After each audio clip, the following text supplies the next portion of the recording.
আমার ভাই অত্যন্ত চমৎকার আলোচনা করছেন, মনে হয় সারা রাত করলেও ভালো লাগবে। এই যে আব্দুর রব ফরিদি ভাই খুব সুন্দর, যেমন বয়ানও ভালো, কণ্ঠও ভালো, কালেকশনও ভালো। যদি কালেকশনে হয় ঘন্টাকে ঘন্টা কালেকশন করবে, মানুষ দিতেই থাকবে। মহিলারা ডিম ফাটাইবো, মুরগি ফাটাইবো, কানের অলংকার খুলে খুলে দিয়ে দিলাম। এক জায়গায় এক হুজুরের কালেকশন শুরু করছে, হিন্দু মহিলারা কানের অলংকার নাকের ফুল ফাটাই দিচ্ছে। স্বামী বেচারারা টের পাইছে, পরের দিন গিয়া করছে মামলা বক্তার বিরুদ্ধে।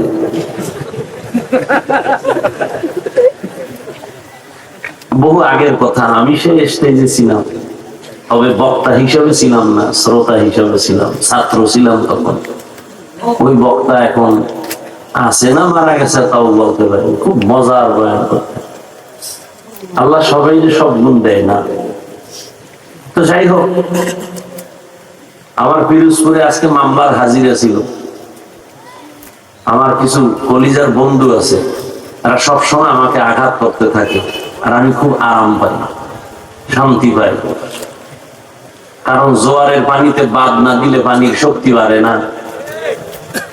বাতিলরা আমগো বিরোধিতা না করলে আমগো সম্মান বাড়ে না।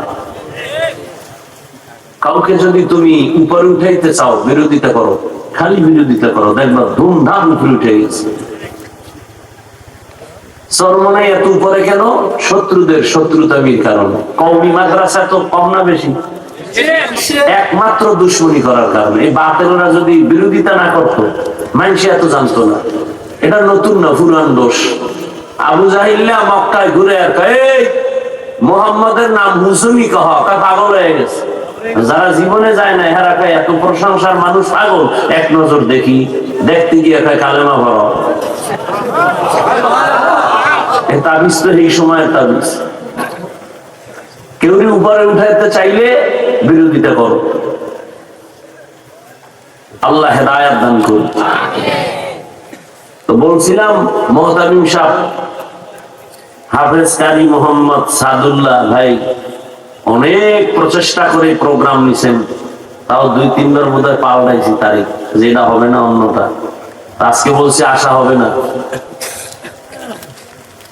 কারণ ঝামেলা মাথার উপরে। আল্লাহ নিয়ে আসছেন, আলহামদুলিল্লাহ, টাইম মতোই আসছে।